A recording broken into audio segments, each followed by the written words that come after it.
Itulah hadis Rasulullah, lan tamuta nafsun hina tamut illa wa qad istufiya ajaluh wa rizquh. Tidak akan pernah orang itu mati sampai rezekinya sudah sempurna, ajalnya sudah sempurna. Artinya, hadirin sekalian, di pagi hari ini kita akan berceramah sedikit, mudah-mudahan manfaat, tentang masalah rezeki. Karena disampaikan tadi, saya punya beberapa pilihan materi, cuma setelah disampaikan tadi, mayoritas jamaahnya di sini adalah karyawan dan petani, karena tempatnya sawah ladang gitu ya. Maka kita akan berbicara masalah rezeki, yang dengan ini insya Allah kalau panjenengan nanti pulang dan panjenengan dengarkan ceramah ini dengan seksama, insya Allah mulai wis gak bingung rezeki, wis gak bingung belas. Beda ya, orang ndak mikir sama orang ndak bingung itu beda. Kalau mikir itu normalnya manusia pasti mikir, ndak ada manusia ndak mikir, itu ndak ada. Tapi kemudian ada orang yang mikir sampai keblinger, sampai stres. Nah itu insya Allah panjenengan nanti pulang ke rumah, wes panjenengan tidak akan pernah risau urusan rezeki. Urusan apa? Rezeki. Dan ingat, rezeki itu banyak. Tapi yang kita maksudkan di sini itu rezeki berupa uang, makanan dan yang semisal uang, makanan, pakaian dan yang lainnya. Yang pertama, ada beberapa perkara kenapa kita tidak perlu risau urusan rezeki. Jadi urusan rezeki ini panjenengan tidak usah pikir. Karena apa? Ada sesuatu yang lebih penting untuk panjenengan pikir. Rezeki ini panjenengan pikir atau tidak panjenengan pikir, ukurannya pancet gak akan berubah. Panjenengan ngeluh sewengi gak iso turu, besok rezekinya tambah? Ndak. Panjenengan tidur pules semalam gak mikir rezeki belas, menir rezeki ini kalong? Ya ndak juga. Nah, maka untuk urusan rezeki ini sengaja, dan kita bersyukur kepada Allah ada dua perkara yang itu mutlak di tangan Allah, bukan di tangan manusia. Kita syukur sama Allah. Karena kalau dua perkara ini dicekel menungso, Pak, susah urusan kita. Nomor satu rezeki, nomor dua ajal. Coba rezeki itu di tangan manusia, sing sugih mewong siji. Liyane gak oleh sugih, liyane gak oleh mangan, liyane gak oleh kelambian api. Begitu juga urusan ajal. Kalau ajal itu di tangan manusia, gak cocok dirasani mati. Iya, apalagi kena urusan ibu-ibu ini, ngerasani mati. Wow, itu ben menit ngerasani terus itu. Nah, maka kita bersyukur kepada Allah, dua perkara ini mutlak ada di tangan siapa? Allah. Sehingga bagine roto ngaturi tepak. Sekarang poin pertama, kenapa tidak perlu mikir rezeki? Coba kalau saya mau tanya sama panjenengan, Pak, Bu, kenapa rezeki itu tidak perlu dirisaukan? Jawabannya apa?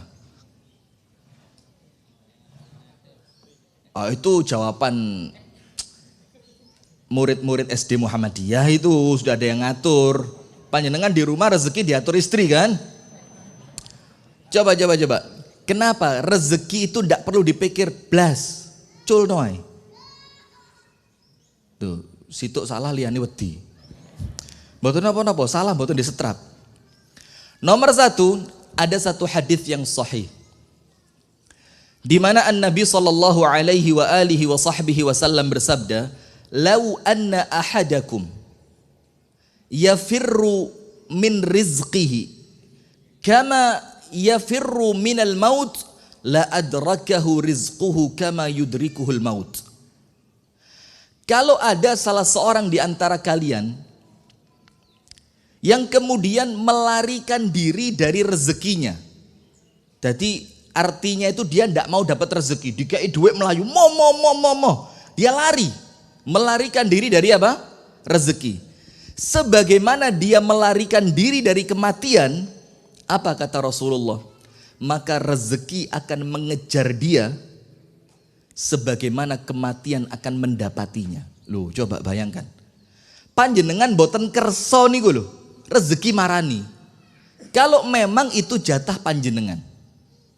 Itulah kenapa Asy-Syaikh Al-Mutawalli Asy-Sya'rawi rahimahullahu taala beliau mengatakan begini. Kalau kamu tidak mengerti di mana rezekimu, ojo khawatir. Karena rezekimu tahu di mana alamat rumahmu. Jadi tidak usah bingung. Misalkan kita bingung, rezekiku di endi? Tidak usah bingung. Panjenengan ikhtiar saja yang cukup. Maka kita punya moto, Pak. Moto itu apa? Bukan aji itu loh, ajino itu. Moto, semboyan, jargon gitu ya apa? Nomor 1, doa sebanyak-banyaknya.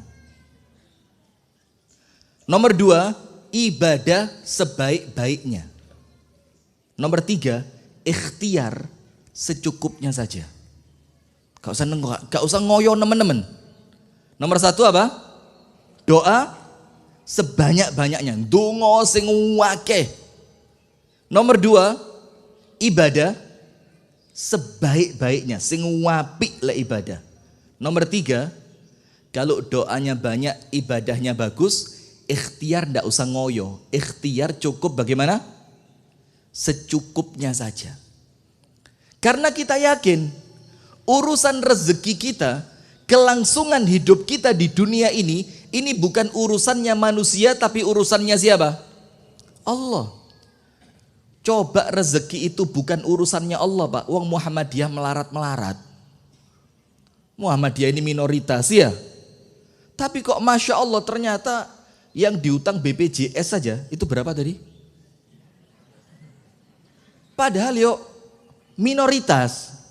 Sekolahannya yo akeh, rumah sakitnya yo akeh, kampusnya yo akeh. Iya apa enggak? Karena rezeki bukan di tangan manusia tapi di tangan siapa? Allah. Maka nomor 1, mboten usah khawatir. Karena apa? Kalaupun panjenengan melayu mboten purun angsal rezeki, itu rezeki yang akan mengejar panjenengan sampai di rumah panjenengan. Itu maka kenapa saya senantiasa bilang, rezekinya orang lain tidak mungkin masuk ke kantongmu, rezekimu tidak mungkin masuk kantongnya orang lain. Kalau kamu yang dapat ternyata orang lain yang menikmati, itu artinya rezekinya dia bukan rezeki sampean. Gak usah ruwet. Itu nomor 1. Tak kasih cerita. Ini cerita diceritakan oleh Asy-Syaikh Shalih Ibnu Awadh Al-Maghamisi. Hafizahullahu ta'ala, imam dan khotib Masjid Quba Madinah. Tahu ya, masjid kalau panjenengan umroh atau haji di Madinah ada Masjid Quba. Itu beliau imam dan khotibnya. Baru-baru ini diganti. Beliau ahli tafsir. Beliau cerita begini. Di kampung saya itu ada sumur tua. Di Arab sana ada sumur tua. Siapapun yang kejegur, apa bahasa Inggrisnya kok? Manut, saya ini anak manutan ya, bahasa Inggrisnya kecemplung gitu ya. Kalau ada orang kecemplung, ndak enak ini. Ini tayang TV nasional, kecemplung bingung orang Sumatera apa kecemplung itu. Kalau ada orang kecebur, terperosok masuk ke dalam sumur tadi, ndak mungkin selamat, pasti mati. Sebabnya 2. Nomor 1, sumur itu letaknya bukan di jalannya manusia. Jadi sumur ini peninggalan zaman dulu ketika susah air. Sekarang sumur itu ditinggal bukan di daerah perumahan. Maka kalau ada orang kecemplung, gak ono sing nulungi. Itu nomor 1. Nomor 2, sumurnya begitu dalam dan sempit. Munggai angel. Sudah. Suatu hari ada orang kecebur sumur tadi. Yang normalnya kalau orang kecebur pasti mati. Itu orang tidak mati. Panjenengan tahu sebabnya apa? Ada satu jatah rezekinya dia yang belum diambil. Ketika orang ini kecemplung, Allah takdirkan orang lain kesasar lewat sumur tadi. Satu orang kecemplung, Allah kirimkan orang kedua kesasar. Panjenengan bayangin. Allah bisa ngatur orang supaya kesasar hanya untuk nulung orang yang kecemplung sing biasanya mesti mati. Sudah, ketika orang kedua kesasar, dia mendengar kalimat teriakan tolong, tolong, tolong gitu. Kalau bahasa Arabnya itu najdah. Tolong, tolong gitu. Akhirnya orang ini mendekati arah sumur, loh ada orangnya.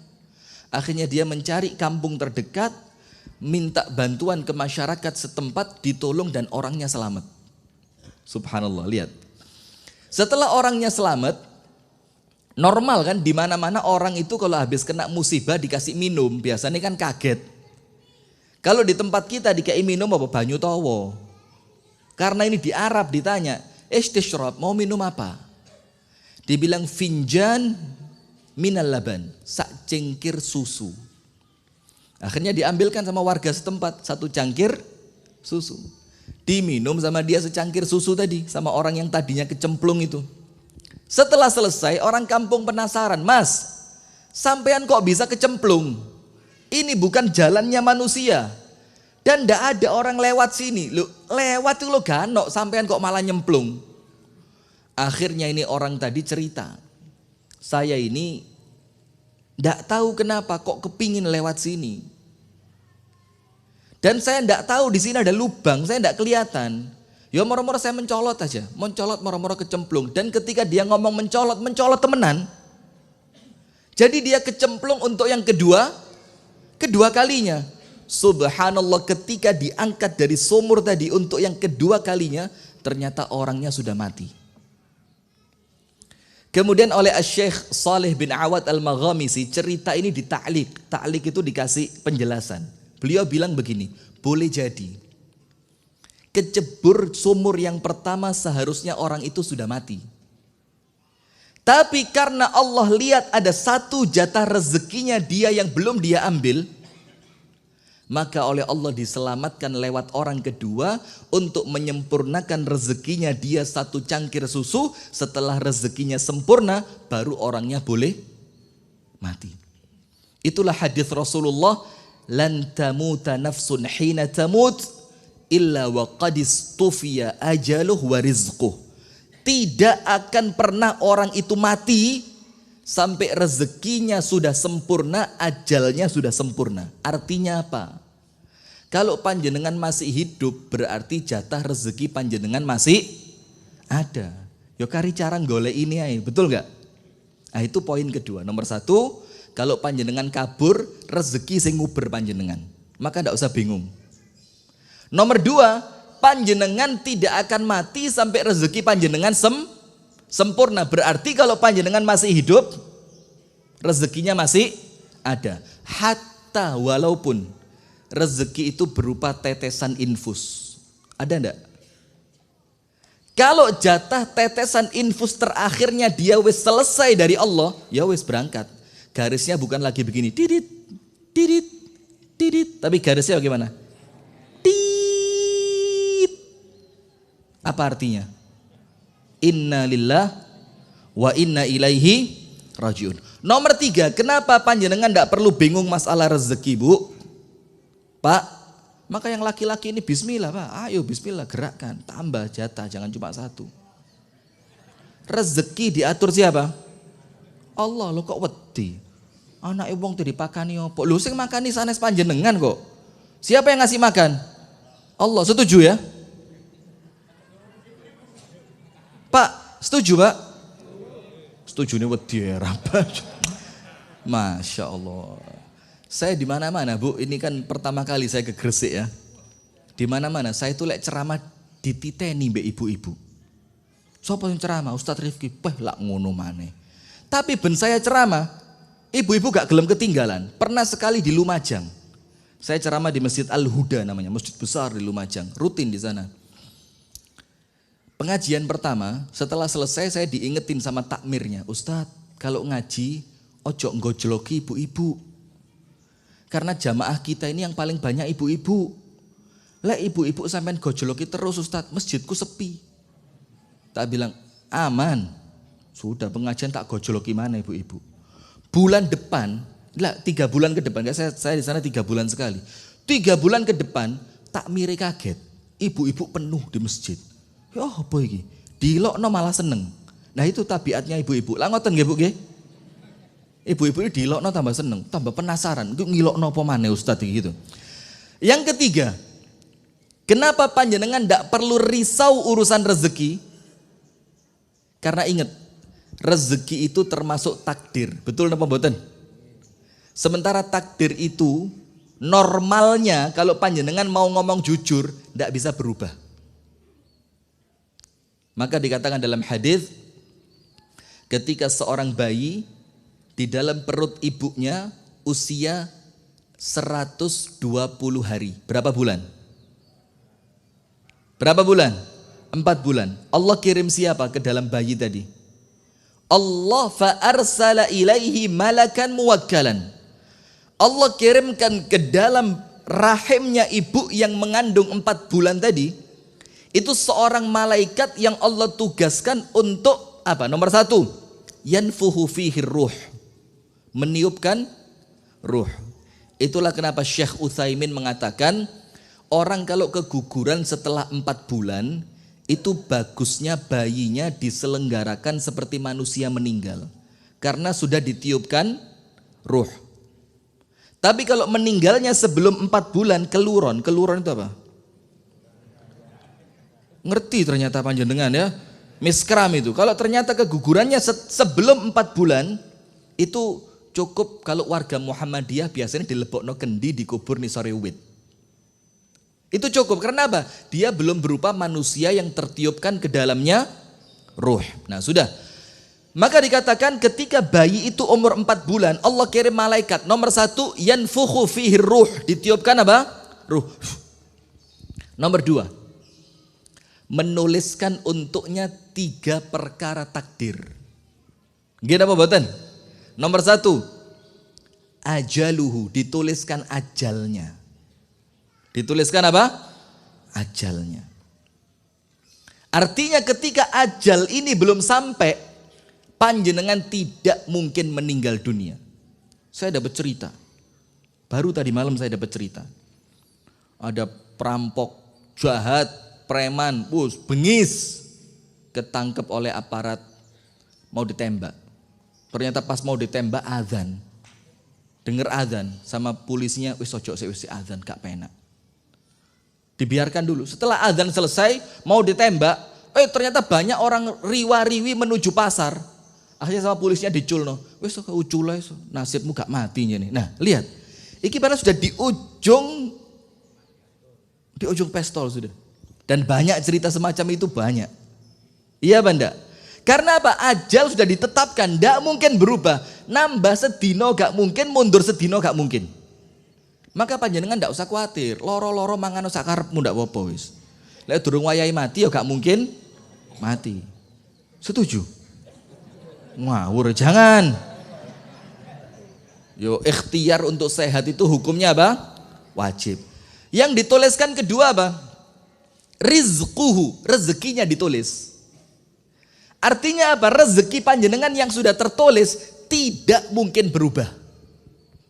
Sampai Al-Imam Al-Ghazali rahimahullahu ta'ala dalam kitabnya ini kitab terakhir yang ditulis Imam Ghazali menjelang meninggal.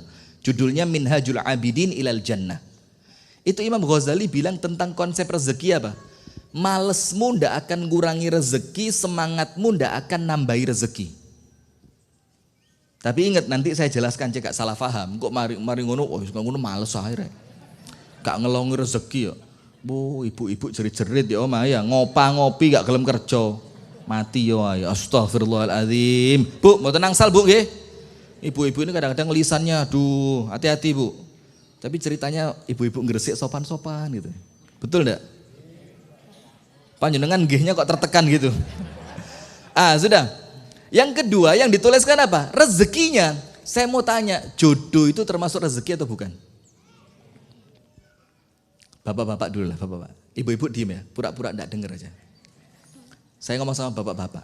Pak, istri panjenengan itu rezeki atau nasib? Nasib, rezeki, elek. Mosok elek rezeki, cerewet, ngewamuan, rezeki. Oh, nasib. Ini baru pengajian segini loh, ikhtilaf ulama ini. Ini ulama beda pendapat sudah. Maka istri itu le apik rezeki, le elek nasib. Ya, itu yang paling kompromistis ya itu wis. Le apik rezeki, wayu beneh rezeki. Lek pas cerewet tewablek, suami mau keluar sedikit. Nanti mana? Balik. Ada di grup WA itu kan sekarang lagi rame yang mau sepeda pancalan, mau gowes itu ngetokno pedalon alon gitu. Kuatir krungu bojone. Wis metu kari mancal tok sing wedok krungu. Mundur dia. Maju gak wani. Nanti kelihatan muka siapa? Istrinya. Nah, sudah. Termasuk rezeki di sini apa? Jodoh. Termasuk rezeki itu apa? Jodoh. Yang ketiga, yang Allah catatkan itu nasib. Syaqiyun au sa'id. Dia bakal jadi orang yang bahagia atau jadi orang yang sengsara. Dan dituliskan dalam hadis ini, itu nasibmu tidak akan berubah. Akan senantiasa sesuai dengan apa yang di lauhil mahfuz. Berarti rezeki termasuk nasib bukan? Takdir bukan? Takdir. Berarti dia akan berubah atau tidak? Tidak. Nah, maka dengan 3 perkara ini ojo risau urusan rezeki. Bismillah. Nomor 1, kalaupun panjenengan kabur, rezeki sing marani. Nomor 2, panjenengan tidak mungkin meninggal dunia sampai rezeki panjenengan sempurna. Artinya tidak mungkin diambil orang lain, tidak mungkin. Nomor 3, jangan khawatir. Rezeki itu termasuk urusan takdirnya Gusti Allah, maka dia tidak akan berubah. Apa yang jadi milik panjenengan akan sampai kepada panjenengan, apa yang bukan milik panjenengan tidak akan sampai. Nah, sekarang saya mau ceritakan ada 4 pembagian rezeki dari Allah. Jadi Gusti Allah itu ketika bagi-bagi rezeki itu jenisnya ada berapa? 4, bukan istri loh, rezeki ada 4. Nomor 1, ar-rizqu al-mazmun. Rezeki yang kalian Gusti Allah niku dijamin. Dijamin. Panjenengan enggak usah bingung, dijamin. Panjenengan dijamin manusia saja tenang ya. Misalkan ada orang di Ringinanom ini, orang paling sugih sak Ringinanom siapa?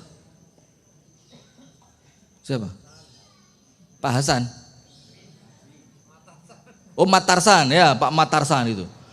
Kemudian Pak Matarsan ini ngomong, wes sampean aja bingung Mas, rabio sak senengmu, duwe anak sak akeh-akehe, kuwabeh tak biayai, sekolahe, mangane, lek loro berobati, kabeh tak jamin. Pak siapa tadi? Matarsan. Panjenengan tenang apa ndak? Tenang apa ndak? Tenang, karena yang jamin orang kaya, ndak mungkin bleset. Itu ketika panjenengan dijamin oleh manusia. Bagaimana kalau yang jamin itu pemiliknya Matarsan? Siapa dia? Allah Subhanahu wa ta'ala. Nah, sayangnya manusia lebih yakin jaminannya manusia dibanding jaminannya Allah Subhanahu wa ta'ala. Itulah kenapa sekarang banyak asuransi itu. Gara-gara luwih yakin jaminannya menungso tinimbang jaminannya Gusti. Itu nomor 1, nanti kita jelaskan. Nomor 2, ar-rizqu al-maqsum. Rezeki yang oleh Allah dibagi sesuai dengan porsinya masing-masing. Panjenengan hitung, tidak ada satu manusia pun sing rezeki ini podo. Tidak ada. Sebagaimana kalau panjenengan ini namanya apa? Jempol, tahu saya, cap jari tuh. Sidik jari. Ada manusia yang sidik jarinya sama, ada apa enggak? Enggak ada. Ada lagi yang enggak ada yang sama. Badiane kuping. Daun telinga ini kan ada reliefnya dia. Itu enggak ada yang sama manusia. Bayangin Pak, manusia bertriliun ini siji kan sing podo. Nah, seperti itu pula rezeki panjenengan satu dengan yang lain tidak ada yang sama. Kalaupun kerjone podo, yo gak ono kerja sampingan, tapi mungkin jumlah anaknya beda. Kalau jumlah anaknya sama, jumlah istrinya sama, gajinya sama, mungkin kesehatannya tidak sama. Itu artinya apa? Rezeki manusia tidak ada yang sama. Yang bagi siapa? Allah. Tapi panjenengan pun khawatir. Kenapa? Yang bagi adalah Allah, zat yang maha adil. Maka tidak mungkin Allah kau tidak adil, pret. Itu orangnya tidak bisa mikir. Kalau dia mampu mikir, dia tidak akan ngomong seperti itu. Mau yang punya mobil paling mewah sampai sing sepeda pancalai gak duwe, itu rezekinya Allah yang ngatur. Maka pasti apa? Pasti adil. Karena yang mobilnya mewah, durung mesti awake sehat walafiat. Boleh jadi bondone sampai entek gak balik sehat. Sementara yang miskin gak punya apa-apa, sehat walafiat. Sehingga kekayaannya orang kaya yang sakit dibandingkan kesehatannya orang miskin yang sehat, itu bisa jadi seimbang. Nah maka panjenengan ojo kakean delok wong liyane, tapi lebih bagus menikmati apa yang kita punya. Karena hati-hati. Ada orang itu sugih tapi gak iso nikmati sugih. Enten apa mboten? Mboten sabanter banter kaget ku lho. Watah dhuwur ya Allah. Mbek kathah ningali ngriki modele kok ngilokno ustaz e. Betul-betul dikualat sampean. Sudah guyon-guyon. Banyak. Ini seperti yang saya ceramahkan kemarin di Kediri. Koruptor itu rata-rata kaya atau miskin? Kaya. Loh, malah gak jawab. Baper. Koruptor itu rata-rata kaya. Kena apa kok sih korupsi? Itu yang bansos kemarin, yang kita suruh 3M, masker, cuci tangan, jaga jarak itu, dia 17M. Panjenengan 3, dia 17. Bayangin yang dikorupsi Pak, kok mentolo. Itu bantuan buat orang miskin. Loh kok mentolo. Kok beruntung kita ini hidup di masyarakat Muhammadiyah, alhamdulillah. Motonya itu selalu memberi tak harap kembali. Karena kan sang surya. Iki mentolomen. Padahal jane wis dadi menteri. Menteri enek sing melarat mboten, Mbak? Tidak ada. Tapi kok sik korupsi? Panjenengan mau tahu jawabannya apa? Karena dia sama Allah diadab. Sugih ya sugih, tapi gak iso ngerasakno nikmati sugih. Akhirnya apa? Sama Allah dibikin dia terus diperbudak dunia. Wes sugih gak sempet nikmati, dikongkon golek terus. Dadi awake kesel golek gak sempet apa? Menikmati. Nah itu hati-hati. Mendingan kita ini sugih gak sepiro. Diwara melarat ya kok kebangetan. Tapi yang guyang-guyu gak mari-mari ya. Ini alhamdulillah, ini nikmat luar biasa dari Allah ini kan. Nah, maka panjenengan perhatikan. Yang kedua, rezeki yang oleh Allah dibagi sesuai porsinya masing. Nomor 3. Ar-rizqul maw'ud. Rezeki yang kalian Gusti Allah panjenengan bakal disukani tapi masih berupa janji. Berupa apa? Janji. Jadi rezeki yang dijanjikan. Nomor 1 rezeki yang dijamin. Nomor 2 rezeki yang dibagi. Nomor 3 rezeki yang dijanjikan. Tapi mboten usah khawatir. Karena apa? Innallaha la yukhliful mi'ad. Allah tidak akan pernah mengingkari janji. Bahkan Allah tidak bisa mengingkari janji. Terus bagaimana? Ini hukumnya syarat. Panjenengan jalankan syaratnya, Allah akan beri janjinya. Dan yang terakhir, yang keempat, ar-rizqul mamluk. Rezeki yang telah dimiliki oleh manusia. Apa itu? Rasulullah menjelaskan, apa yang kamu makan bakal habis, apa yang kamu pakai bakal usang, tapi yang kamu sedekahkan, itulah yang akan menantimu kelak di hari kiamat. Itulah kenapa Ibunda Aisyah ketika Kanjeng Nabi mbeleh kambing, dipotong-potong, ngomong sama Sayyidah Aisyah, Aisyah bagikan. Sudah sama Ibunda Aisyah dibagi. Ketika Kanjeng Nabi pulang, Kanjeng Nabi tanya, Aisyah, ma baqiya minal laham? Kambingnya sisa berapa? Dagingnya tadi, Kanjeng Nabi mau makan. Ibunda Aisyah bilang habis semua kecuali paha depan satu. Apa kata Rasulullah? Tidak. Justru paha depan satu yang bakal kita makan ini yang bakal habis. Sementara yang telah kamu sedekahkan itu yang akan tetap kekal jadi milik kita. Faham? Berarti apa yang punya panjenengan itu bukan rumah yang atas nama sertifikat panjenengan. Belum tentu. Panjenengan mati ya mlebu notaris hak waris. Iku durung maneh lek anake rebutan, gelut-gelutan. Wis omahe mek tipe 16, ahli warisnya 17. Kan repot ini. Nah, maka itu belum tentu punya panjenengan. Maka ada satu Kiai Haji Abdul Muhid almarhum dari Batu. Mungkin pernah diundang ke sini. Pak Muhid ya. Pak Muhid itu dekat dengan kami. Anak-anaknya, anak beliau yang paling kecil itu adik kelas kami di Jakarta dulu. Itu beliau punya rumah, sebelah rumahnya ada masjid. Anaknya 9. Dan sebelum beliau meninggal, jauh sebelum beliau meninggal, itu rumahnya sudah diwakafkan. Pekarangannya itu buat masjid diwakafkan. Terus kita tanya, loh Pak Muhid, anaknya sampean lah akeh, ditum nang anake kan manfaat.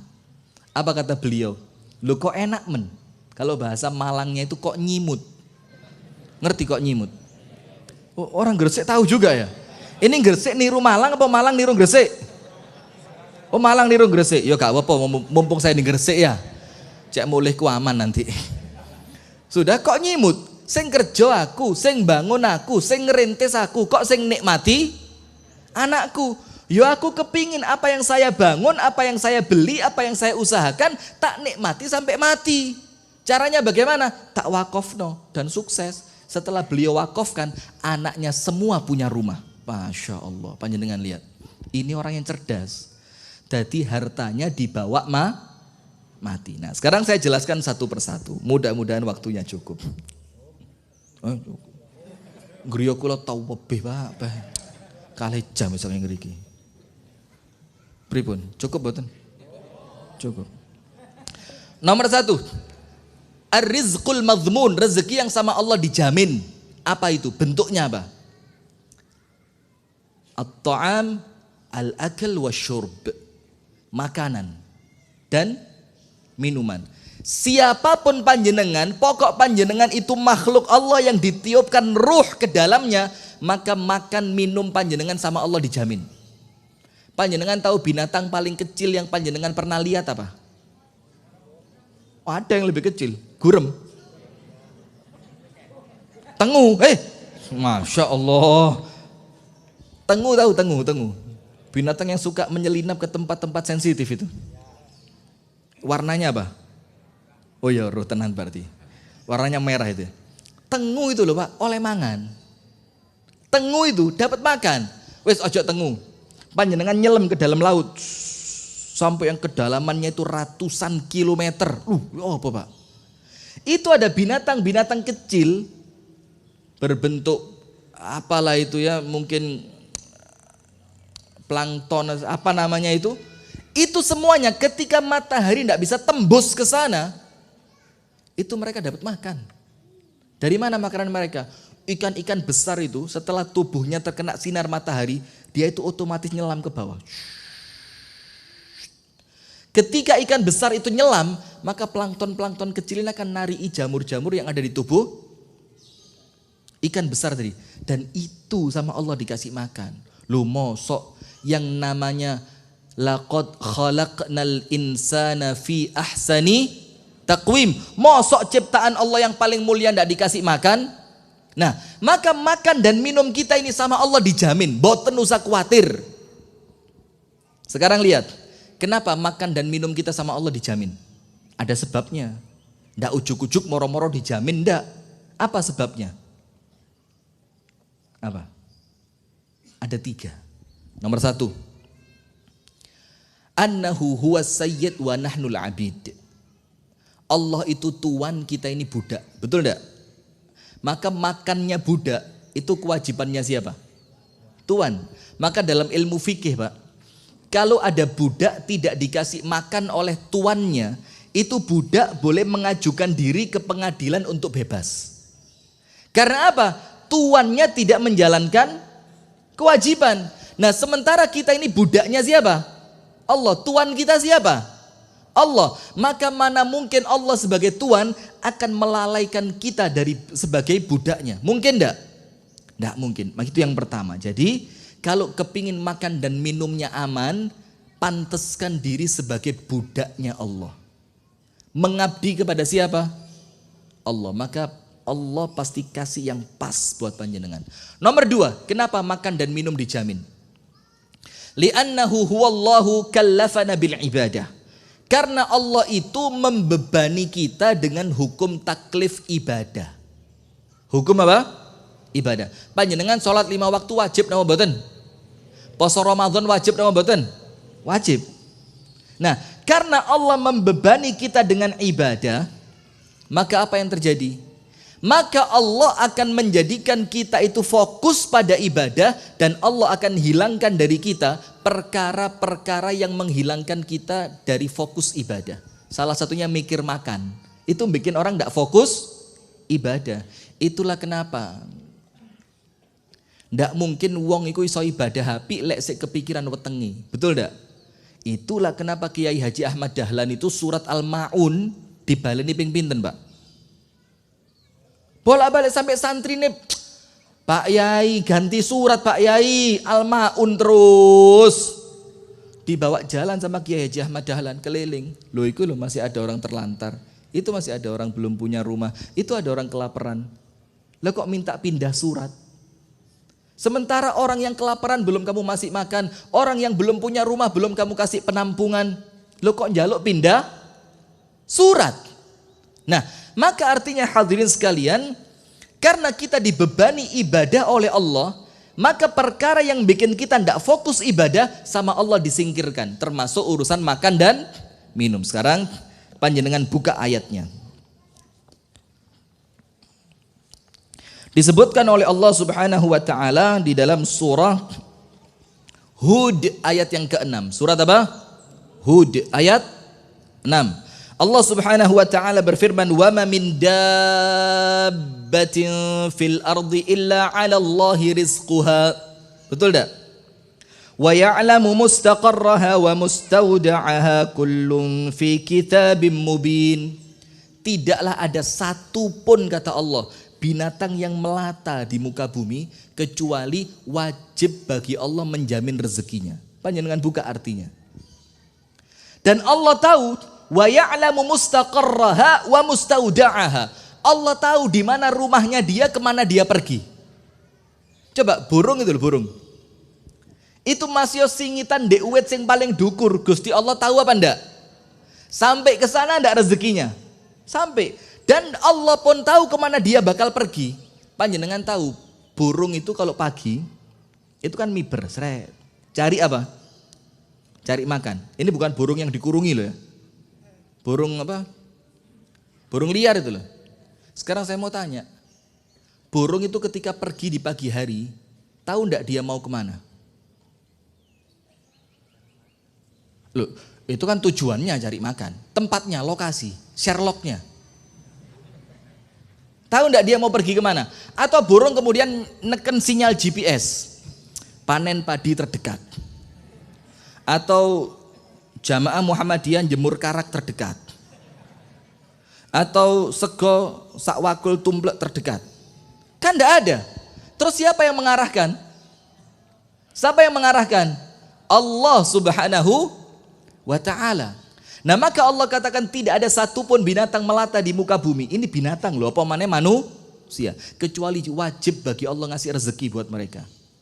Wa ya'lamu mustaqarraha wa mustauda'aha. Dan Allah tahu di mana tempat tinggalnya dan Allah tahu kemana dia pergi. Panjenengan tak kasih, sebelum cerita ada yang ketiga. Nomor 1, kenapa rezeki kita makan dan minum dijamin? Nomor 1, karena Allah Tuhan kita budak. Maka makannya budak dijamin siapa?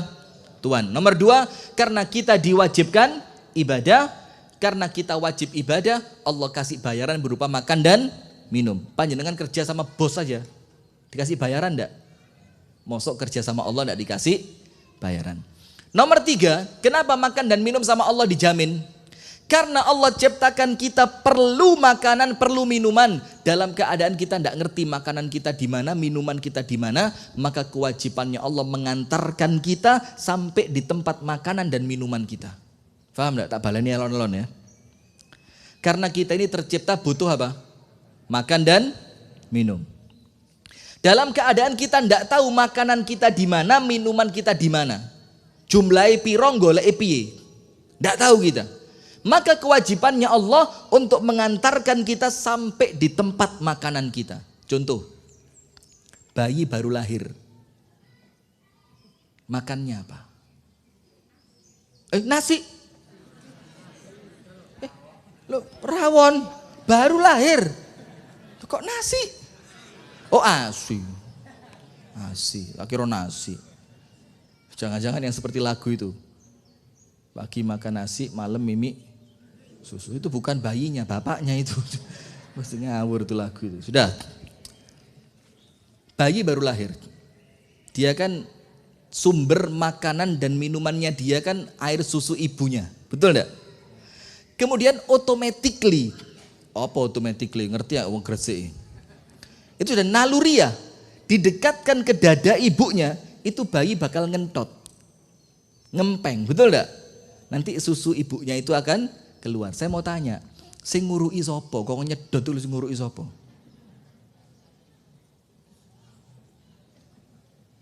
Napa bapake pas ibuke meteng niku dilus-lus wetenge, "Le, golek aku metu le. Golek digendong ibumu sedoten le ya." Ada enggak yang ngomong gitu? Atau ibunya yang ngasih tahu, "Nak, nanti kalau kamu keluar, Nak, kalau pas digendong sama ibumu, Nak, ada dada ibumu, Nak, itu makananmu. Sedoten sing banter, Nak." Ibu-ibu pernah ngomong gitu ketika hamil? Oh, mungkin bidan. Bidannya ngasih tahu? Loh terus apa sih ngandani? Siapa yang ngasih tahu? Allah Subhanahu wa ta'ala. Contoh kedua. Angkat tangan yang ndak asli Gresik tapi sekarang tinggal di Gresik. Angkat tangan. Ndak asli orang Gresik. Satu. Wah kayak banyak. Dua banyak. Saya mau tanya, kenapa sampai kok di Gresik sekarang? Lah apa kok moro-moro di Gresik iku lho?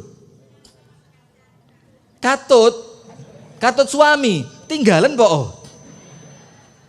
Iya, katut suami. Kenapa coba? Kenapa sampai panjenengan bukan asli Gresik, kenapa sekarang di Gresik? Kerja. Dan belum jaminan minggu depan Anda masih di Gresik. Bisa jadi minggu depan Anda di Balikpapan. Bisa jadi minggu depan Anda di Madinah sana. Amin ya rabbal alamin. Kenapa? Karena tempat rezeki Anda di Gresik. Itulah kenapa Anda sama Allah diletakkan di Gresik. Karena itu tugasnya Allah. Kenapa? Kita ini seperti pionnya catur, tahu? Iso melaku dewe enggak? Dia digerakkan oleh otaknya.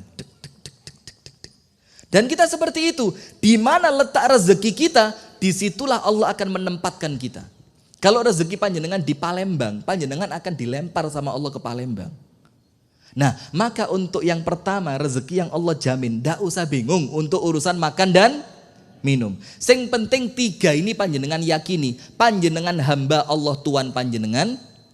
Nomor dua, panjenengan punya kewajiban ibadah makan, panjenengan dijamin Gusti Allah. Nomor tiga, panjenengan yakin panjenengan butuh makan dan minum dan yang bisa memberikan hanya Allah. Tak kasih cerita. Ini waktu jam 6 kurang 3 menit.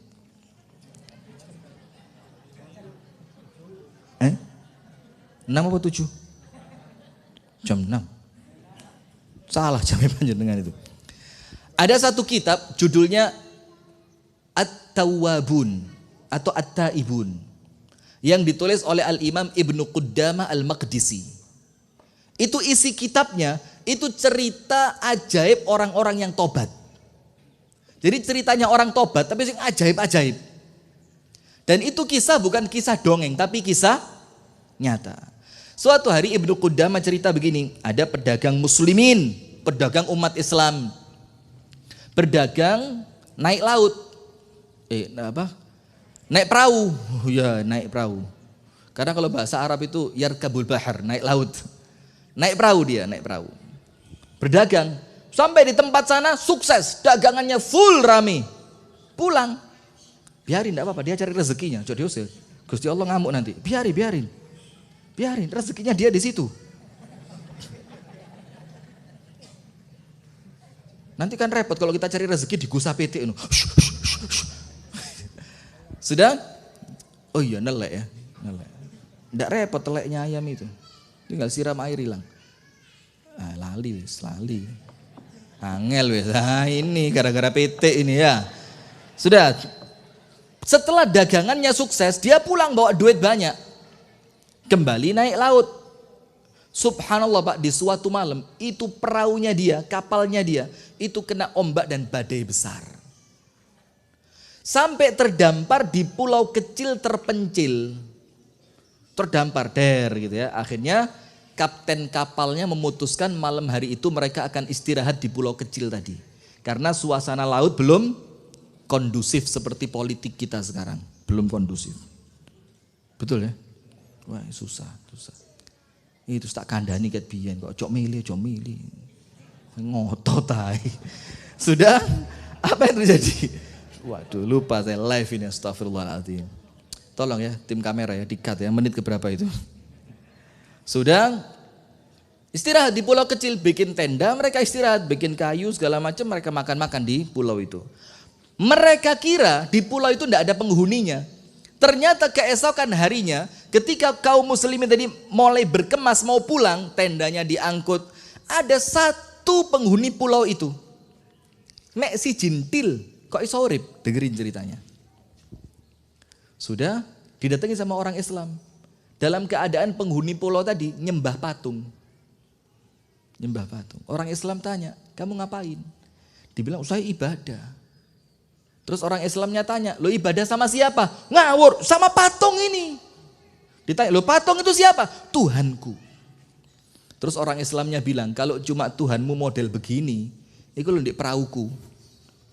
Ono tukang pahat patung bisa bikin Tuhan lebih ganteng dibanding Tuhanmu. Lo ini patungmu kok welek ini gitu. Itu di perahu saya ada tukang pahat tahu ya? Yang bisa bikin Tuhan lebih ganteng timbang Tuhanmu. Terus orang itu tersinggung. Loh terus kalian nyembah siapa? Allah.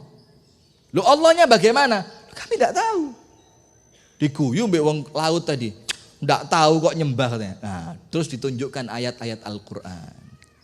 Sampai akhirnya penghuni pulau yang cuma satu tadi masuk Islam. Setelah dia masuk Islam sama orang Islam pedagang tadi, diajak ikut. Ayo kalian, kamu ikut saya. Kalau kamu tetap di pulau ini, gak iso belajar Islam. Maka ikut kami, belajar di kampung kami. Siap, berangkat. Masuk waktu malam perahu itu, wong Islam kan kesel, pulang dagang. Turu kabeh sak perahu, wong Islam. Kemudian orang yang baru masuk Islam tadi siang, penghuni pulau yang satu-satunya tadi, nggugah wong Islam. Mas, saya mau tanya. Iya takono, apa? Tuhan kita kalau malam tidur apa ndak? Wong Islamnya bingung. Loh ya ndak. Kenapa ndak tidur? La ta'khudhuhu sinatu wala naum. Ojo turu, ngantuk gak tahu. Terus sama orang yang baru masuk Islam dibilang apa? Ini kalah 1-0 ini. Yo sini mas, Tuhan kita ndak tidur kok kita tinggal tidur. Isin wong Islam. Loh, seket melbu Islam iso ceramah jadi. Sudah apa yang terjadi? Akhirnya mereka sak perahu tahajud bareng. Sudah. Setelah sampai di pulaunya kaum muslimin, 2-0 ini. Apa itu? Orang pedagang Islam tadi urunan, ngelumpukno duit. Buat apa? Buat mu'alaf tadi. Dibilang, ini teman kita mu'alaf, di kampung kita ndak kenal siapa-siapa. Bakal untuk dia makan selama dia belum kenal orang, selama dia belum dapat pekerjaan, ayo kita urunan biar dia bisa beli makanan. Akhirnya dikumpulkan uang, dapat sak kantong. Dikasihkan ketika perahu sampai di pantai, dikasihkan kepada mu'alaf tadi. Mu'alafnya tanya, ini apa? Dibilang uang. Bakal kamu untuk makan. Kenapa? Karena kamu di kampung kami tidak kenal siapapun, belum punya pekerjaan. Supaya kamu tidak kelaparan. Tahu enggak? Sama mu'alaf tadi duitnya diapain? Iki tas melbu Islam gak moto duit ini. Di gua Pak, bung, dibuang ke laut. Orang Islamnya kaget. Loh sembrono wong iki. Mu'alaf kok nggarai ini, metesek iki mu'alaf ini. Sudah. Orang Islamnya kaget, kenapa dibuang? Dengerin Mbak, Bilang apa ini mu'alaf tadi? Saya di pulau yang kamu kesasar tadi, itu seorang diri. Dalam keadaan saya nyembah Tuhan yang salah. Panjenengan kok tegang sekali, Pak. Saya katut loh ini. Coba senyum dulu ya. Saya di pulau yang sampean kesasar tadi, itu seorang diri. Dalam keadaan nyembah Tuhan yang salah. Itu pun saya tidak tahu keluwen. Tidak pernah kelaparan. Sama Allah tetap dikirimi makanan. Bagaimana caranya? Bendino iku ono iwak nyangsang. Yang ikan itu saya bakar, saya makan, sampai detik ini.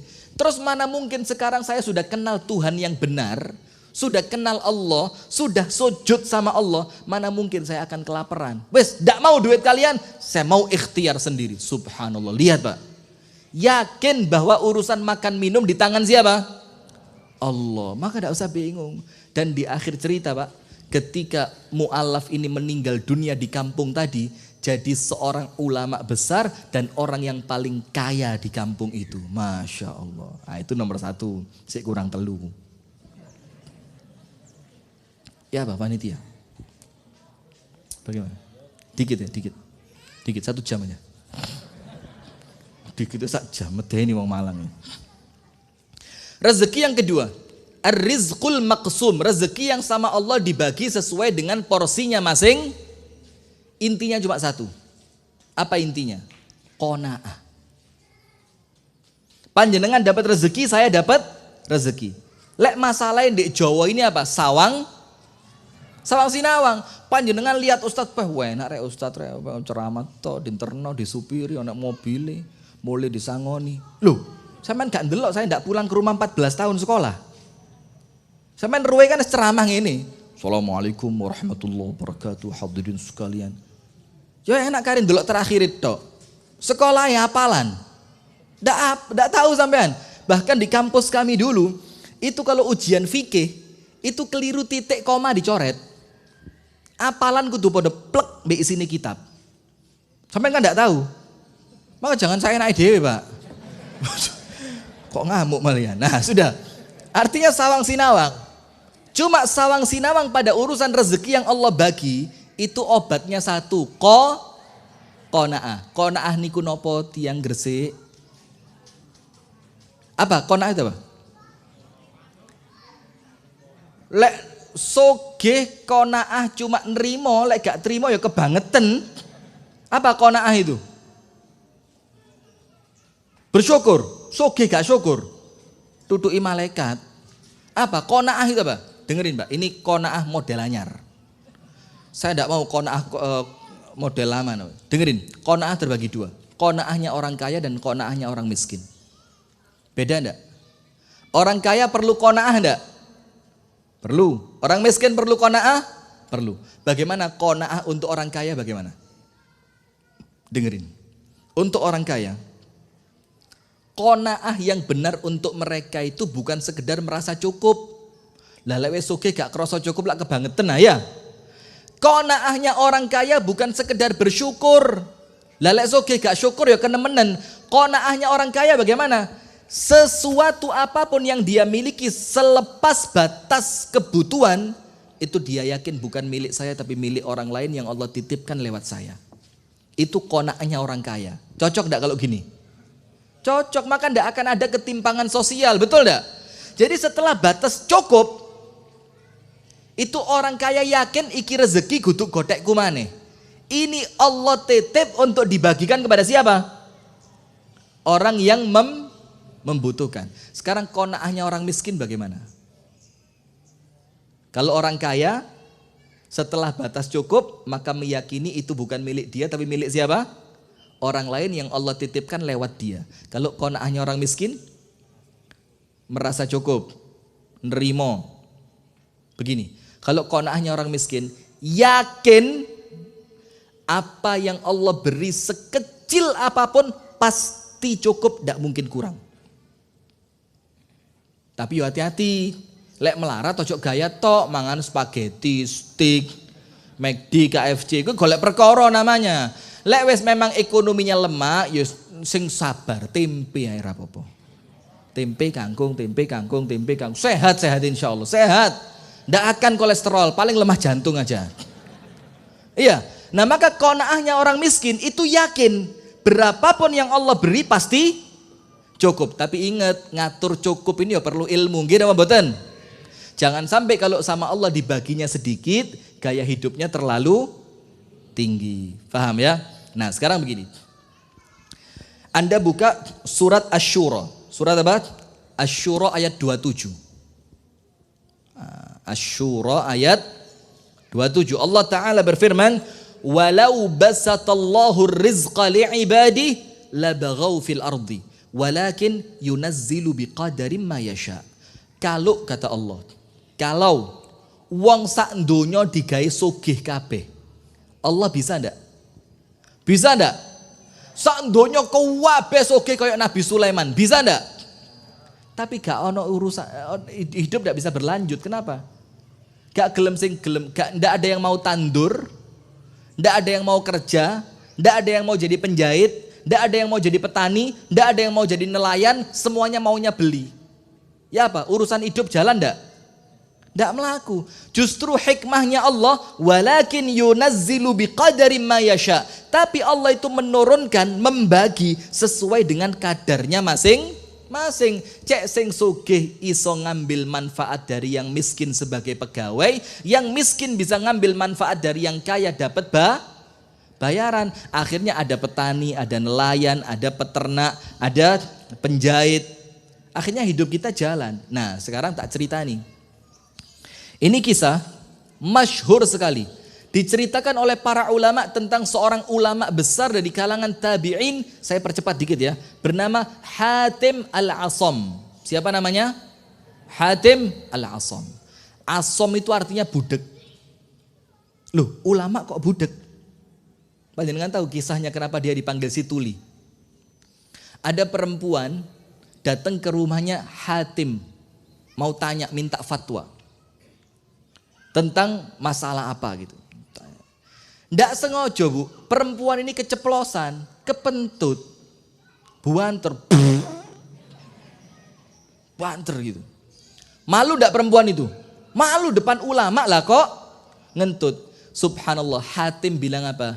Ya mar'ah irfa'i sautaki fa inni rajul asam. Perempuan, kalau minta fatwa sama saya, lek ngomong sing banter kopengku budek. Padahal ndak budek. Terus perempuan tadi njurone ati apa? Selamat. Tiba nih wonge, iya budek tapi irunge waras. Ini kan tuli. Akhirnya perempuan tadi bilang, selamat tuli. Padahal dia tidak tuli. Jaga kehormatannya siapa? Perempuan. Loh ini loh Pak Islam itu Pak. Akhirnya sampai mati dia terkenal dengan nama Hatim Al-Asam. Asam itu apa? Tuli. Nah, Hatim Al-Asam ini anaknya wakeh. Kerjone biasa. Dan dia seorang ulama. Tapi kepingin budal haji. Kepingin apa? Terus duit isopo. Tahun ini ngempet iso. Tahun depan ngempet gak haji iso. Sampai beberapa tahun dia kepingin haji itu seakan-akan wis gak iso dimpet maneh. Akhirnya beberapa hari mukanya Hatim Al-Asam ini mukanya ocojem. Apa ocojem? Mecucu. Bahasa Malang walian. Mecucu. Ucucem. Kalau bahasa Gresiknya mencureng. Mukanya galau gitu. Dia punya anak perempuan umur 9 tahun. Tanya sama bapaknya, Pak, kok dungaren sampean merengut Pak? Biasanya ceria banget. Bapaknya bilang, iya nduk, saya ini kepingin budal haji, tapi lah ya apa, anak akeh, kerjaan biasa, duit gak duwe. Tapi kepingin haji. Panjenengan dengerin omongan anak perempuan 9 tahun. Didian bapaknya yang hebat. Anaknya bilang, Pak, budal lo haji. Bapaknya ngomong, budal ya budal, nduk, duit endi. Lah kok budal lo, ya enak ae. Panjenengan kepingin berangkat haji, budal lo. Lo hartone pundi? Lo ya golek dhewe. Sudah, bapaknya tanya, uangnya mana? Anak kecil itu bilang apa? Pak, bukankah Bapak yakin kalau orang itu niat datang kepada Allah, Allah tidak akan mengecewakan dia? Yakin. Kata bapaknya, ya wes budal. Oh iya ya. Terus bapaknya bilang, sik kurang siji apa? Ibumu. Gue lek gak ngomong nang ibumu ngamuk. Kau nanti ngomong yo beres kata anaknya. Saya ngomong ke ibu. Datang sama ibunya, Bu, bapak kita mau berangkat haji. Ibunya, duit gak gablek, kerja gak sepiro, anaknya akeh budal haji. Nanti mau makan apa kita, kata ibunya. Anaknya bilang, Bu, bapak kita itu bukan pemberi rezeki tapi penghabis rezeki. Lu ya apa cerita nih? Yang ngasih rezeki siapa, Bu? Allah, betul kan? Betul. Sing mangan sopo? Bapakmu. Lah ya wis. Berarti yang ngasih rezeki masih ada. Sing ngentekno rezeki budal haji tambah akeh. Oh betul ya ibu. Ya bagus. Sudah suruh berangkat. Sudah. Bapaknya mulai siap-siap, kerja lebih keras. Setelah terkumpul, yo namanya wong melarat ya. Yo kumpulnya yo gak akeh. Dibagi 2. Adil baginya. Separuh untuk keluarga di rumah, separuh untuk dia bekal berangkat haji. Tapi masalahnya haji di zaman itu berangkat rongulan, di Mekah saulan, mulih rongulan. Berapa bulan? 5 bulan. Sementara untuk bekal orang di rumah cukup untuk makan hanya 3 hari.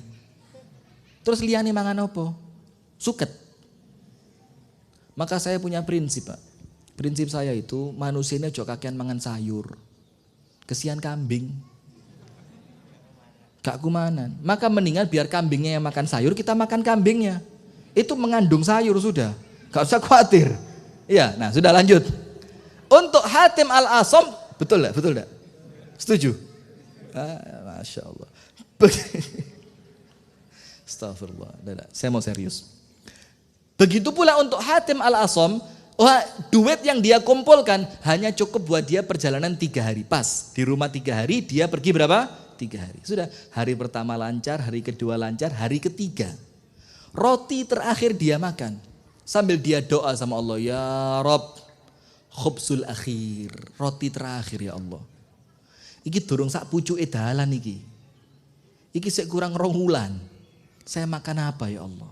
Tapi aku yakin Allahumma arini ajaiba qudratik. Ya Allah, nampakkan kepadaku keajaiban kemampuanmu ya Allah. Jadi kemampuan Allah yang ajaib itu nampakkan untukku ya Allah. Sudah, dimakan, tenang dia. Mari mikir bismillah, nanti pikir. Lihat cara Allah bagi rezeki. Sudah, ketika rombongan haji istirahat, kepala rombongan haji jempol sikile disengat kala jengking. Kepala rombongan bilang apa? Uts, berhenti semua. Bikin tenda, kita istirahat. Terus kepala rombongan bilang, kaki jempolku, jempol kakiku disengat kala jengking. Kalau nanti sore dia bengkak dan tidak sembuh, kita tidak jadi berangkat. Mulih. Tapi kalau sampai nanti sore ternyata sembuh, kita lanjut berangkat. Terus kepala rombongan bilang apa? Ibhathu anni raqi. Carikan untuk saya tukang ruqyah. Karena salah satu fungsi ruqyah itu mengobati sengatan binatang berbisa. Teman-teman ini noleh-noleh, sopo iki mosok gak sida budal rek becek ketelung dino lek persiapan pirang-pirang wulan. Ketemu Hatim Al-Asam, Hatim, kamu ulama yang paling alim, yang paling ahli ibadah. Itu coba kepala rombongan di ruqyah. Dia masuk ke tendanya kepala rombongan, ditanya mana yang sakit, jempol sabu. Dia ambil 1 gelas air, dibacakan suratul Fatihah dengan niat sebagai obat. Baca berkali-kali, yang separuh digerujuk nonang jempolani sikil, yang separuh kepala rombongan disuruh minum, suruh baca bismillah, niat obat. Subhanallah, menjelang sore waras. Kepala rombongan bilang apa? Ayo tendanya dikemas, binatang tunggangan dipersiapkan, kita lanjut berangkat. Untuk laki-laki yang tadi pagi meruqyah saya, suruh masuk ke tenda saya.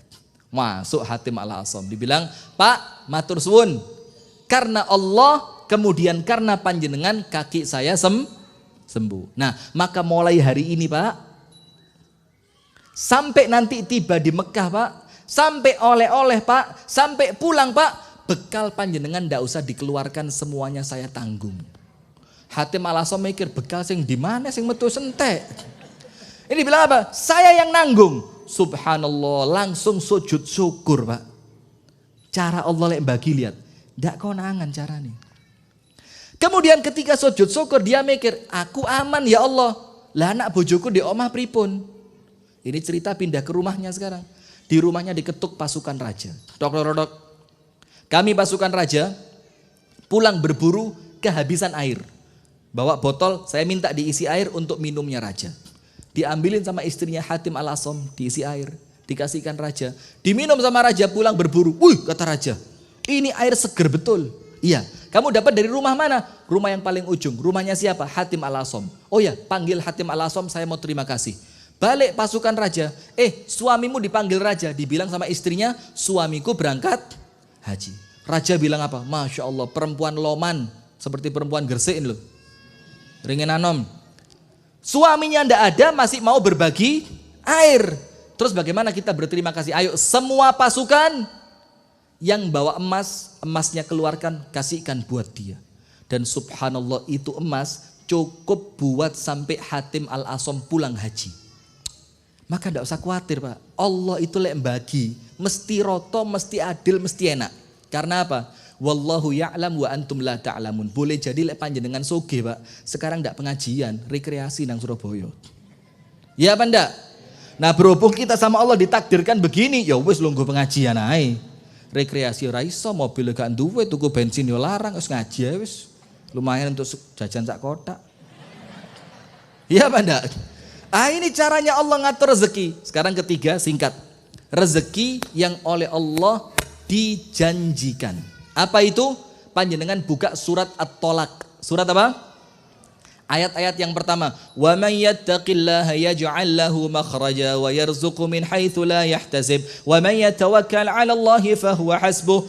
Innallaha balighu amrihi wa may yattaqillaha yaj'al lahu min amrihi yusra. Orang yang takwa, Allah kasih rezeki dari tempat yang tidak pernah disangka dan diduga. Orang yang takwa, Allah kasih jalan keluar dari setiap masalahnya. Orang yang takwa, Allah jadikan setiap urusannya mudah. Sekarang saya mau tanya. Berarti kalau mau cari rezeki syaratnya apa? Takwa. Sekarang contohnya begini. Ini rezeki yang sama Allah dijanjikan. Rezeki ini wes ono. Tapi sama Allah belum diturunkan. Karena Allah nunggu. Sampean ngelakoni syaratnya apa ora. Contoh. Saya punya anak kelas 6 SD. Misal. Saya punya anak kelas 6 SD misalkan, saya ngomong sama dia, kalau kamu lulus, dapat peringkat nomor 1, tak carikan ibu baru. Tak belikan sepeda motor baru, keliru ngomong, astagfirullah. Tak belikan sepeda motor baru. Maka untuk anak saya dapat sepeda motor baru, syaratnya apa? Bukan cuma lulus ranking 1. Ternyata dia lulus tapi tidak ranking 1, saya kasih enggak? Enggak, karena syaratnya apa? Lulus ranking 1. Kalau dia lulus ranking 1, saya kasih enggak? Saya kasih. Kenapa? Dia telah melakukan syaratnya. Maka kalau hadiah-hadiah itu kan mesti syarat dan ketentuan. Penipuan itu. Tulisannya hadiahnya gawede, syaratnya cuwili ini. Syarat dan ketentuan berlaku. Nah seperti itu Pak. Jadi kalau panjenengan kepingin rezeki yang Allah janjikan, Allah turunkan, syarat nomor 1, kuat-kuati takwa. Takwa ini dikuati. Nomor 2, ake-ake sodakoh. Allah berfirman dalam hadits qudsi apa? Anfik yabna Adam unfaq alaik. Anak cucu Adam sodakoh, aku sodakoh nang sampean, katanya Allah. Artinya kalau kita memberi, Allah bakal apa? Memberi. Yang ketiga, paling manjur tadi wong sugih. Mau ndak rumusnya? Pasti sugih. Mau? Nanti sombong. Janji saya gak sombong. Pasti kalau sampean amalkan sampean pasti sugih. Mau? Tapi kok rabi maneh. Jangan loh ya, jangan. Sedekah waktu pagi. Disebutkan dalam hadis yang sahih, ma min yaumin illa wa malakani yanzilani. Tidaklah ada satu hari baru kecuali 2 malaikat Allah turun dari langit. Malaikat yang pertama berdoa, Allahumma a'ti munfiqan khalafa. Ya Allah, orang yang pagi hari ini wis sedekah gantian sing wakeh. Sing donga sinten? Malaikat. Diterima enggak sama Allah kira-kira? Diterima. Malaikat yang kedua turun doa, Allahumma a'ti mumsikan talafa. Ya Allah, orang yang isu-isu wis medit kayak ibu-ibu. Tuku kangkung Pak, lek ngenyang sampai otote metu kabeh. Bakul sayur tuh ya Allah piro sebatine Bu, kok tega kok mentolo. Piro kangkunge? 2.000 sak iket. Kangkung alum pakane kelinci ra doyan. 2.000. 250. Wih, Masya Allah. Bakul sayure mikir timbang rapayu. Nggih pun 250, dituku 250. Nyangking hadiah. Wis iki bonusane wortel. Loh, la Allah. Kangkung saiki 2.000 dinyang 250, kate mulai nyangking wortel gawe. Ya Allah, itu neraka ae nglepeh orang kayak gini. Kan susah. Sudah. Maka sedekah pagi, malaikatnya bilang apa? Ya Allah, orang yang pagi hari wis medit, apain? Kasih bangkrut sama dia. Nah maka kalau kepingin mendapatkan janjinya Allah, rezekinya Allah yang masih dijanjikan, ake-ake takwa, ake-ake sodako, milih waktu sodako di waktu pagi. Insya Allah janjinya Allah akan turun. Kenapa? Innallaha la yukhliful. Ada ceritanya, cuma gak mari-mari kalau cerita terus. Nah, penutup yang keempat. Yang terakhir, rezeki yang telah dimiliki. Apa itu? Ingat Bu, Rasulullah bersabda, apa yang kamu makan akan habis, apa yang kamu pakai akan usang, dan apa yang kamu sedekahkan itu yang akan utuh menjadi milikmu. Itulah kenapa Al-Imam Al-Hasan Al-Basri, Imam Hasan Al-Basri itu ketika ada pengemis datang ke rumahnya, apa Imam Hasan Basri bilang? Marhaban biman ya'khudh mata'i ilal akhirati majjana. Selamat datang kepada kurir yang membawakan hartaku ke akhirat gratis tanpa bayaran. Saya tanya, panjenengan kalau ngirim barang lewat ekspedisi, bayar enggak? Ditimbang enggak? Tapi kalau panjenengan sodako, itu panjenengan sedang nitip harta untuk digawakno nang akhirat gratis. Kalau panjenengan mati bondone wis entek, mati nih enteng. Kenapa? Barangnya gak perlu ditenteng, wis ngenteni ndekku. Coba, panjenengan tahu Raja Salman waktu datang ke Indonesia. Sebelum raja datang, yang datang apa dulu? Pesawat bawa barang-barangnya kan. Bahkan mobilnya itu dibawa dari Saudi. Tangga untuk turun pesawat itu digawa toko Saudi. Saat durungi Raja Salman datang. Ketika Raja Salman datang, Mbak, wes gak nggawa apa-apa, kari nyekel tungket tok, betul enggak? Artinya apa? Orang kaya begitu nandindi gak kakean gawan. Sing kakean gawan itu biasanya wong melarat. Lek wong soge, iku gak nggawa kelambing kok tuku, gak nggawa bontot engkok ngwarung, gak duwe kenalan geng nginep engkok turu, betul ndak? Nah maka sing medit-medit itu biasa nih melarat. Sementara orang yang loman itu orang yang jiwanya apa? Kaya. Kenapa? Karena dia kepingin kalau mati gak kabotan, gawan. Sampai sini paham? Nah, maka kalau kepingin harta itu betul-betul jadi milik panjenengan, sertifikat rumah yang atas nama Jumadi itu diwakafkan ke Masjid Muhammadiyah. Setelah keluar surat wakaf Muhammadiyah, itu baru betul-betul di akhirat ditulis Jumadi. Serius ini. Kalau masih nama panjenengan, durung mesti. Panjenengan tahu orang Surabaya, keturunan Tionghoa, yang hartanya dikemplang Bang Senturi, perempuan itu. Sing akhirnya kayak orang stres, dandan menor, joget-joget di kantornya Bang Senturi, ya Senturi banknya kan. Kenapa? Ya gara-gara duwike ndek bank dianggap gue digawa wong.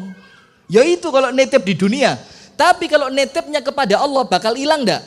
Wa ma indakum yanfad wa ma indallahi baqin. Apa yang ada dalam diri kalian bakal hilang, tapi yang dititipkan kepada Allah pasti akan kekal. Nah, sekarang saya mohon izin, saya punya satu pengumuman. Angsal ya. Jadi begini, kami dari Yayasan Sayap Dakwah Organizer, kita domisili yayasan kami di Pare sana, itu punya program dakwah, media, santunan, kerjasama dengan Pondok Tahfidz Al-Quran, dan banyak lagi. Termasuk kerjasama dengan TV Nasional Madani TV. Nah, kita buka program sedekah tabungan Ramadan. Loh Ustaz, Ramadan ini kurang 3 wulan kok sedekah saiki? Ya. Kenapa? Nomor 1. Belum tentu panjenengan hidup sampai Ramadan. Betul enggak? Maka lek panjenengan nyumbange sakniki, panjenengan meninggal, harta panjenengan sampai di bulan Ramadan. Bahagia ndek kuburan mesem. Wong wis ndek kuburan, uang yang panjenengan sedekahkan dipakai buka puasa. Saya punya kenalan satu Haji Yazuri orang Kediri, asli Lamongan. Beliau meninggal tanggal 6 Muharram. Panjenengan tahu enggak? Tanggal 6 Muharram itu beliau meninggal, tanggal 4-nya tuku wedhus. Dikekne mantune. Le namanya Sugeng, Haji Sugeng.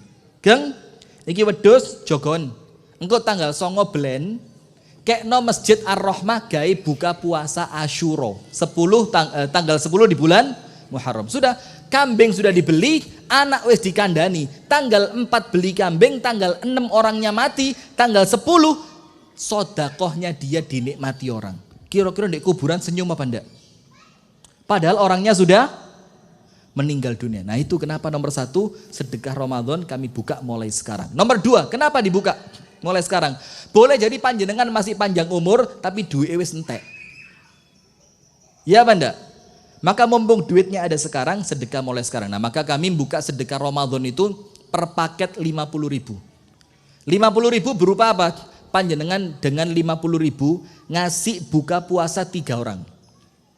Dengan uang 50.000 tadi. Makan dan minum. Plus dengan 50.000 tadi santunan buat 3. Mu'alaf, fakir miskin kaum muslimin, dan santri penghafal Al-Quran. Plus dengan 50.000 tadi panjenengan ikut kontribusi dalam media dakwah. Jadi saya ceramah kemanapun kamera ini datang, panjenengan ikut dapat pahalanya. Hanya dengan 50.000. Jadi 50.000 dapat 5. Buka puasa 3 orang, sedekah mu'alaf, sedekah fakir miskin muslimin, sedekah pondok tahfidz Al-Quran, dan operasional media dakwah. Kalau panjenengan Ustadz kula mboten gadah 50.000, nggih 500.000 mboten napa-napa. Mboten napa-napa pun, mboten napa-napa. Ustadz 500.000 mboten enten 5 juta, ndak apa-apa, terpaksa saya terima, ndak apa-apa. Nah, bagaimana caranya? Panjenengan bisa transfer ke rekening Sayap Dakwah Organizer Yayasan. Yayasan Sayap Dakwah Organizer. Transfer ke sana, dikasih tulisan apa? Tabungan Ramadan. Dan kita komit untuk kita gunakan nanti di bulan Ramadan. Atau kalau nanti perlu penjelasan lebih lanjut, bisa menghubungi 2 teman di belakang itu, Mas Fevri dan Mas Gary. Kalau mau ngasih tunai bisa ke sana minta tulisan. Nanti insya Allah kita akan laporkan ke bendahara, mudah-mudahan manfaat. Amin ya rabbal alamin. Mohon maaf atas terlalu panjangnya ceramah ini, semoga ada manfaatnya, kurang lebihnya mohon maaf. Untuk kalimat-kalimat yang kurang berkenan mohon dimaafkan. Pak nggih? Pak. Minta maaf sebesar-besarnya ya. Tadi guyon. Pak nggih? Guyon nggih? Bu. Guyon Bu ya. Ya, insyaallah lain waktu kita ketemu lagi. Subhanakallahumma wa bihamdika asyhadu an la ilaha illa anta astaghfiruka wa atubu ilaik. Kurang lebihnya mohon maaf. Assalamualaikum warahmatullahi wabarakatuh.